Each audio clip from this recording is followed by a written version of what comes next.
What's going on, everybody? Welcome back to another Sox Talk on Tap, a little segment on Sports Talk on Tap, where we just talk about all four major sports, whether it's football, basketball, baseball, hockey. This one more so focused on baseball with the Sox talk, but getting right into things. Just looking over the games yesterday. The Sox talk about a rout. I knew it was going to be a good game on the mound with Hauk thrown. He's always given the Sox consistent innings, but this was definitely not the outing I was expecting from Aaron Nola. I thought it was, going to be maybe like a 4-3 game where, maybe the Red Sox bullpen blows it per usual. But Tanner Hauk looked very solid, and the Sox hit the piss out of the ball off Nola. I believe he gave up 11 hits, which is a career high, 8 runs, which is also a career high for him.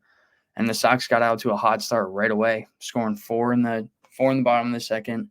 Phillies made a push. They scored 3 in the top of the fourth to kind of push back, but then the Red Sox answered with 4 right back. So that's a huge series win for the Sox at home against the top team in the NL. I still trust the Phillies, to keep rolling. I can't say the same for the Red Sox, but hey, I have learned to smell the flowers with this team. Don't be afraid to smell the flowers because you might not be able to do it too often.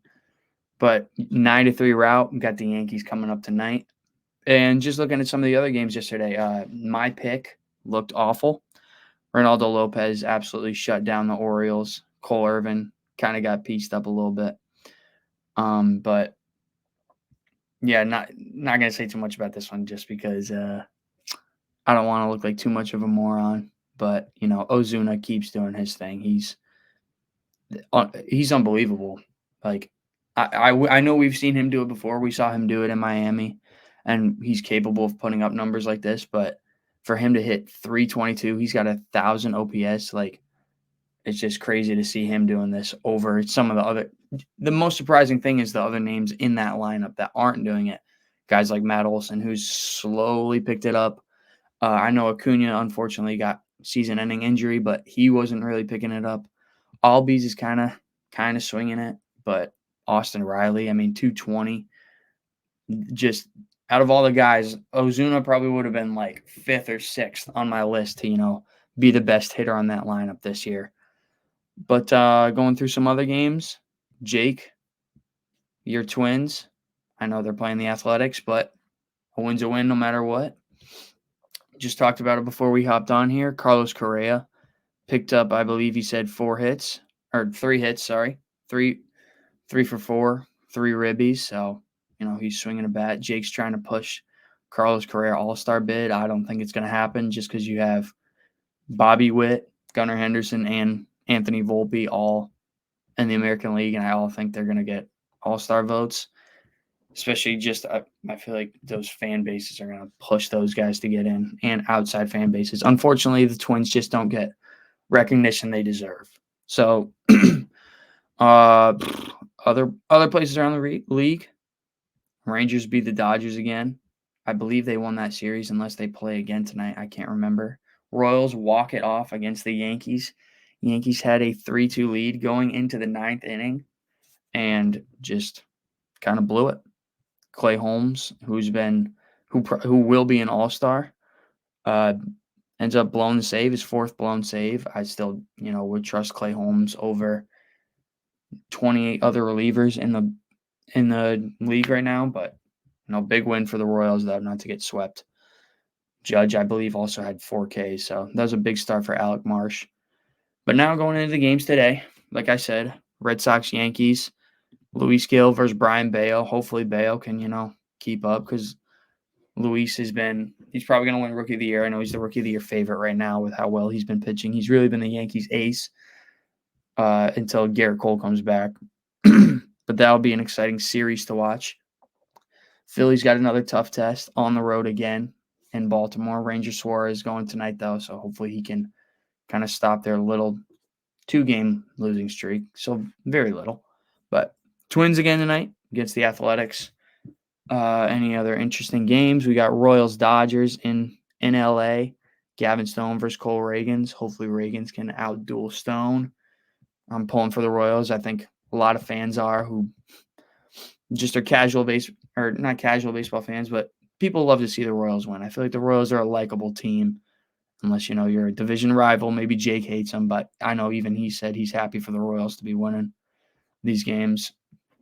But yeah, I'll try and make a pick for the day. But after yesterday, don't know if I should. But hey, I gotta stay confident. Shooters keep shooting.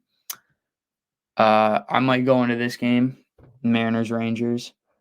I know Luis Castillo's kind of putting up a subpar year to what he's used to, especially the past few years. Like people were calling him Cy Young candidate at some points last year. I'm gonna say Mariners win this game. I'm gonna predict Luis Castillo is gonna go out and he's gonna throw very well. It's in Seattle. Andrew Heaney's on the bump. He's had sort of a rough year, at least record wise. ERA wise is anything over 4 you don't want, but I'm going to trust Castillo to kind of go back to his former self slowly. He's got that. He's got the stuff. He's probably still that staff's ace, regardless of record and number wise. He's probably still their ace. And I trust him to pick up a big division win tonight. I'm going to say score prediction. I'm going to say 5-2 Mariners. Castillo's going to give up 2. Mariners bullpen's going to shut it down. But any other picks I want to make tonight? I do not want to pick the Red Sox-Yankees game. Red Sox are 1 game over 500, so actually people should put all their house money on the Yankees. Red Sox will go back to 500 per usual. I love you, Brian Bayo, but unfortunately, you're starting the game where the Red Sox can go back down to 500, so that's wraps for you, buddy. So the Red Sox will probably lose 2 straight and then win the third game. Who's on the mound for that third game? Cutter Crawford. Ooh, never mind. They might get swept. Cooper Criswell versus Rodon. We're seeing the Red Sox are seeing the heart of this Yankees rotation. So the pitching is going to be the key for this homestand, this series. Hopefully you can give the home crowd something fun to watch. Just give them something to watch. Be competitive. I mean, I get it if you lose games to the Yankees, but just don't lose every game 8-1, 8-2. But that's going to be it for my Sox talk. A little quick thing today. Just a few recaps. We'll probably come back Monday, review some of the games. Hopefully we can be celebrating some Celtics wins. Jake will maybe be celebrating his Panthers pick to sweep, but we'll see. Obviously right now in Boston, not many Boston fans are worried about the Red Sox when you got the Celtics 1 game away from banner 18, but we'll have to see. Like I always say, we'll have to see. I don't like making any early predictions for championship games. I make early predictions for baseball a lot, and I usually look stupid doing it. But anyways, that's going to be it for today's Sox Talk on Tap. Please, thank you guys for tuning in. We'll come back to you on Monday, and peace out.